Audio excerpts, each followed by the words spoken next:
The night I truly disliked the most was Halloween. I couldn't stand seeing little kids running down the street in silly costumes.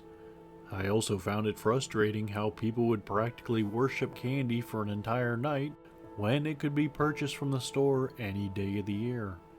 It was nauseating. While my neighbors were putting up fake cobwebs and hanging cute pumpkin string lights, I usually stayed inside my house. I'd sit in my living room watching TV or reading a book, pretending that the Halloween-themed world outside didn't exist. As the world outside became chaotic with trick-or-treating and scaring themselves with fake decorations, I felt safe at home. Suddenly, my doorbell rang and I muttered under my breath. I had turned off my porch light. Didn't those kids understand what that meant? I tossed my book onto the couch, stood up, and marched to the front door, ready to give those costumed children a piece of my mind. When I opened the door, I was prepared to shout, but found no one there. Great ding-dong ditching, I muttered. I was about to slam the door thinking it might scare off the little pranksters when I noticed something. On my welcome mat lay a letter in sleek black envelope. I looked around to ensure no one was lurking nearby, wondering if this was some Halloween prank. I carefully picked up the letter and walked back inside, closing the door behind me. In better light, I examined the mysterious item. I could see the black envelope lacked a return address. It simply had my name written on it in bold white marker. Despite my urge to tear it in half, curiosity got the better of me and I decided to open it. That's the frustrating aspect of being human. When your brain urges you to do something you don't want to, you often end up doing it anyway.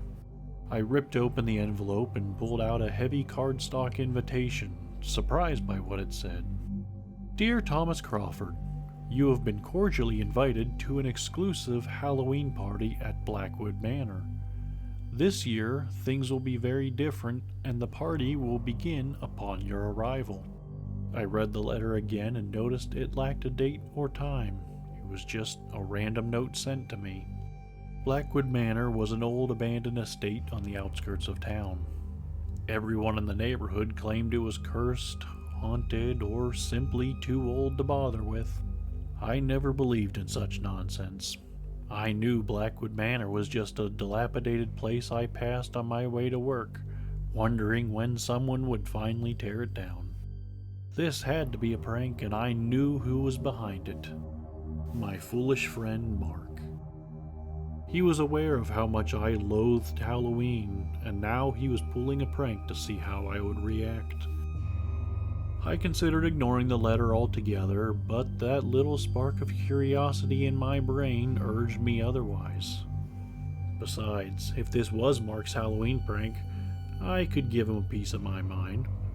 Without another thought, I grabbed my keys, headed out the driveway, and got into the car, setting off for Blackwood Manor.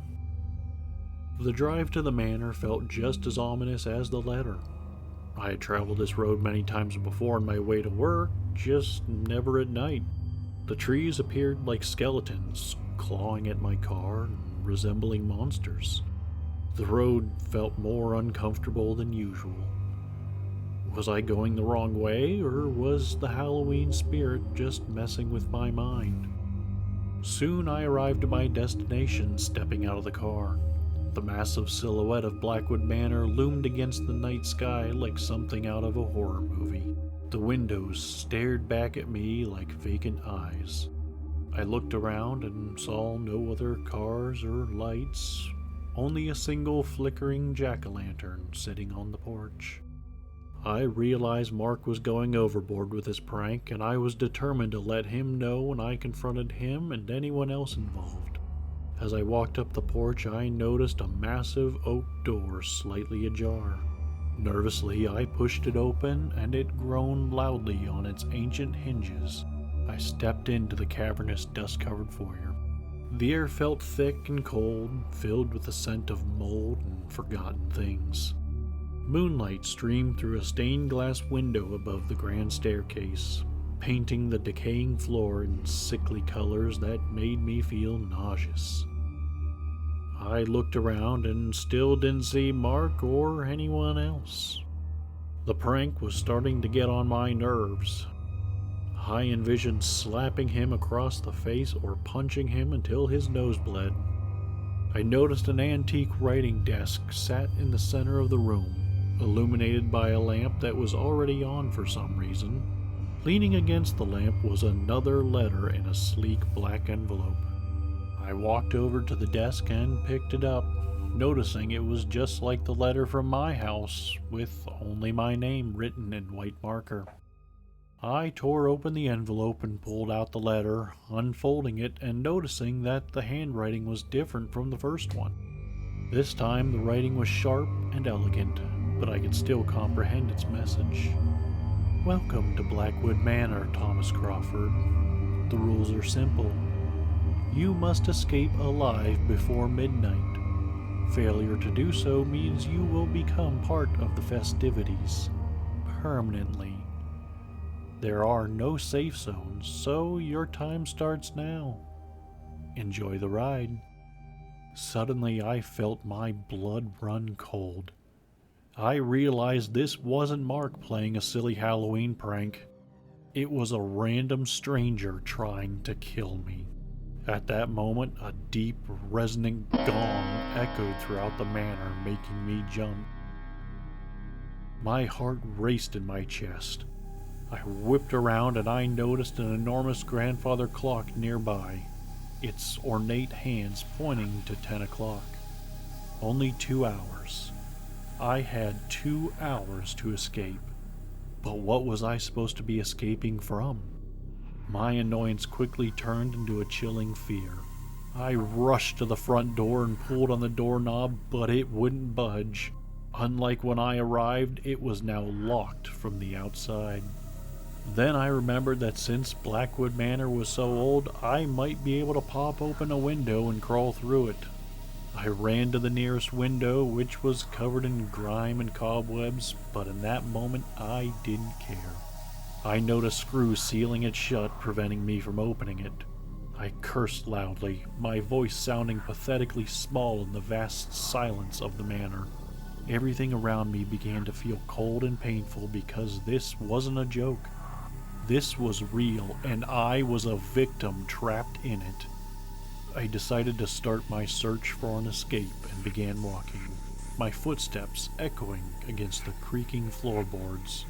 With every shadow twisting and stretching around me, I ascended the grand staircase I had seen earlier, hoping the stairs wouldn't give way beneath me and send me tumbling into the basement. Even the creaking sounds the manor made resembled creepy whispers or moans. Upon reaching the second floor, I noticed that most of the rooms were simply old, decaying bedrooms with an old ballroom in the center, its tattered curtains fluttering with an unseen draft. As I climbed another staircase to the third floor, I found a dusty attic filled with moldy furniture, some pieces resembling slumped figures. That was when I heard a faint thumping sound coming from somewhere in the room, and I froze, holding my breath until it suddenly stopped. Then I heard heavy breathing that seemed to echo throughout the entire attic. My eyes darted around the dimly lit room until they landed on the source of the noise. A hulking, tall figure stepped out from behind a stack of boxes, wearing a white, expressionless mask and dark coveralls. It was Michael Myers. I felt my heart leap into my throat. This had to be a ridiculous Halloween costume, albeit a very realistic one, but the way he stood there, utterly still and silent without saying anything, was chilling. Then, without warning, he lunged towards me with a large hunting knife in his hand. I cried out in shock and fear and fell backwards, somehow falling onto a couch. Looking up, I noticed Michael Myers standing above me, holding the knife above his head. I curled into a ball, bracing myself for a hard, splintering stab to my chest, but it never came. When I opened my eyes, I saw that he was pulling on the knife, which had somehow gotten stuck inside the couch. Without another word, I slipped off the couch and I bolted. I ran down the stairs, my legs nearly giving out from under me as I descended the grand staircase. I knew that the second floor wouldn't provide any safety. I sprinted down the long hallway searching for a back door, hoping these psychos had forgotten about it. I noticed the first room and burst through the door. It wasn't outside, but as I looked around, I realized it was the dining room. As I stepped in, I could see a long banquet table covered in more dust than decor. Just when I thought I could take a break, I heard a raspy laugh coming from the table and let out a nervous gasp. "Welcome to your nightmare, Tommy boy." Sitting at the table was a man wearing a striped sweater, a fedora, and a peculiar glove with sharpened blades on it. This was Freddy Krueger? He was seated at the table with his feet propped up, and I couldn't believe this was happening. "What's wrong? Looks like you've seen a monster." This was no joke. This was orchestrated terror. Suddenly he stood up and I yelped, stumbling away from the table, his blades glinting in the faint moonlight. I had an idea. Despite the tablecloth being old, I picked it up and tossed over Freddy like a blanket. I heard him cry out in rage as he thrashed around underneath the tablecloth. After that, I didn't stop to think.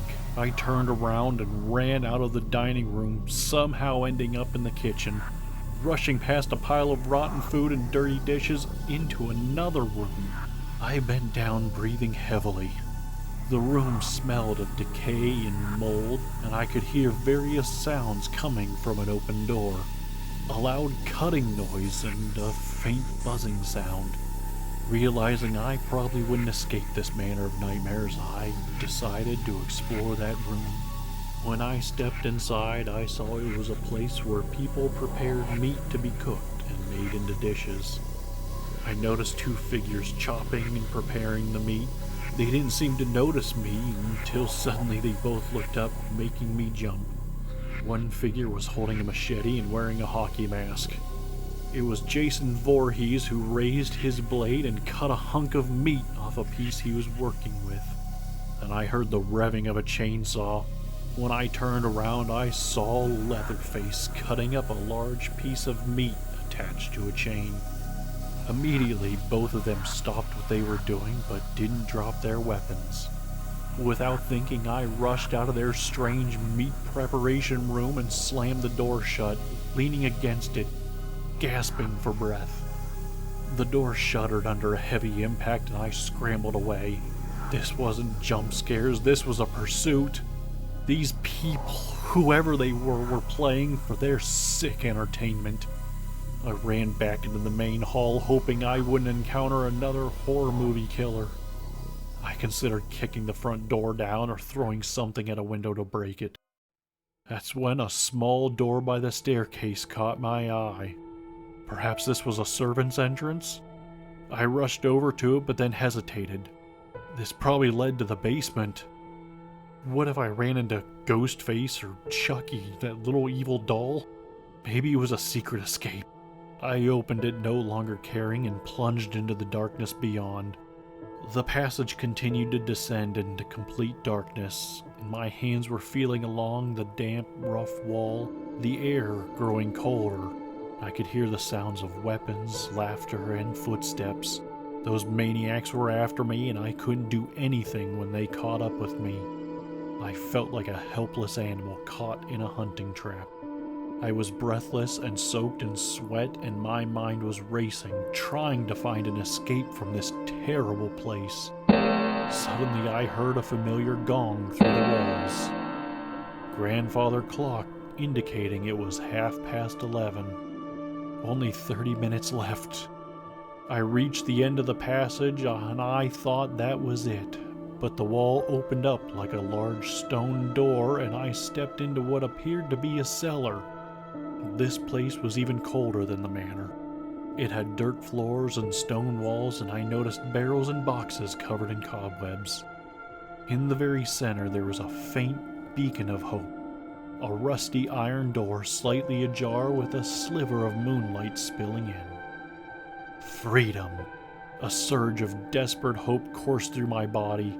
I didn't care if this led to a sewer or something else, I just wanted to get out. I started running. My legs burned as I pushed through the heavy iron door, which opened with a groan, revealing a small, overgrown courtyard. I felt the fresh, blessed autumn air hitting my face and filling my lungs. I stumbled out, immediately fell to my knees, and began breathing heavily. I was safe. I made it. I had actually escaped that hellhole. Sitting there on my knees for a long time, shivering in the cold, I reflected on everything that had happened. But I also thought about how I was alive and how the moonlight shone brightly, silently witnessing my escape. Suddenly, a slow clapping broke my happy silence. I got up from the ground, my body begging for a break. I looked around the courtyard, which wasn't entirely outside. The high walls of ivy-covered brick enclosed it, but finally noticed a fancy archway leading somewhere else. I slowly approached the archway and walked through, expecting to see more of the overgrown courtyard. Instead, I saw a perfectly manicured garden bathed in soft, warm light from lanterns hanging in the trees. Beyond that was a grandly lit banquet hall. When I entered that area, I noticed the same table that I had seen in the dining room, this one perfectly polished and dust-free. Sat there was about a dozen different people, all dressed in the fanciest tuxedos, evening gowns, and glittering jewelry. The table was laden with every kind of food and drink one could imagine, all untouched, and I didn't know what was happening or if I was dreaming. The people sitting at the table looked at me, and one by one they removed their masks. Michael, Freddy, Jason, Leatherface, all the iconic villains who had terrorized me. Beneath the masks were familiar faces, stern, aristocratic, entirely human. They regarded me with an odd mixture of approval and hunger. I didn't know how they had changed their clothes, but I didn't want to ask. At the head of the table sat a beautiful older woman wearing an emerald gown. She took a sip from the wine glass. She then looked up at me with a cruel, elegant smile and placed her wine glass on the table. Well, welcome, Thomas. Happy Halloween. I see you passed the test. And just in time, too. Midnight would have been inconvenient. She gestured to an empty chair at the very end of the long table, a place setting laid out just for me. My eyes caught the name card. The Initiate. You see, young man, tonight we all celebrate your initiation.